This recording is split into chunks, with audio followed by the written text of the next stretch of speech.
मुझे याद है कि मेरी क्लास में मैं आज से 15-16 आई गेस 17 साल पहले की बात कर रहा हूँ। मेरी क्लास में भी ऐसा ही एक लड़का था और वो भी एक पर्टिकुलर पर्सन के बारे में ही हमेशा बात करता था जब भी वो क्लास में आता था।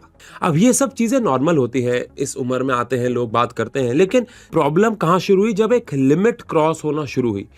अगर आप सोचें तो मैं जिस टाइम की बात कर रहा हूँ वहाँ पे मोबाइल फ़ोन्स ही बहुत ज़्यादा कॉमन नहीं थे, तो बच्चों के लिए मोबाइल फ़ोन मिलना वो भी स्कूल के अंदर भाई साहब एक बड़ी अजीब और बहुत रेयर बात थी। तो उस टाइम पे उसने पता नहीं कैसे एक कीपैड वाला जो फ़ोन होता है जिसमें सांप वाली गेम होती थी, उसको जुगाड़ किया, पता नहीं कहाँ से, किसी को नहीं पता आज तक। और क्लास के बीच में उस वक्त ना 160 वर्ड्स का मैसेज लिमिट होती थी, दिन के कुछ गिने चुने मैसेज ही मिलते थे, तो 160 वर्ड का मैसेज बना के उस पर्टिकुलर पर्सन को क्लास के बीच में, लेक्चर के बीच में वो उसे सेंड करता था। और धीरे धीरे उसका सारा का सारा जो अटेंशन था वो किसी एक पर्टिकुलर इंसान पे ही शिफ्ट हो गया।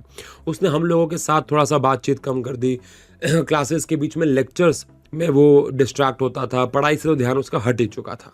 इन शॉर्ट वो उस एक पर्टिकुलर पर्सन के साथ बहुत ज़्यादा ही अट्रैक्ट हो गया। लेकिन एक दिन वो पर्सन उसके लाइफ से एक्चुअली में सडनली चली गई। अब वो बहुत दिन डिप्रेस्ड रहा, हम लोगों ने बहुत समझाया, लेकिन धीरे धीरे वो उस चीज़ से बाहर आया। लेकिन कमाल की बात बताऊं, फिर उसके लाइफ में कोई और आया और ये साइकिल पूरी एक्चुअली में उसके हाई स्कूल में पूरी ये लाइफ साइकिल उसकी चलती रही।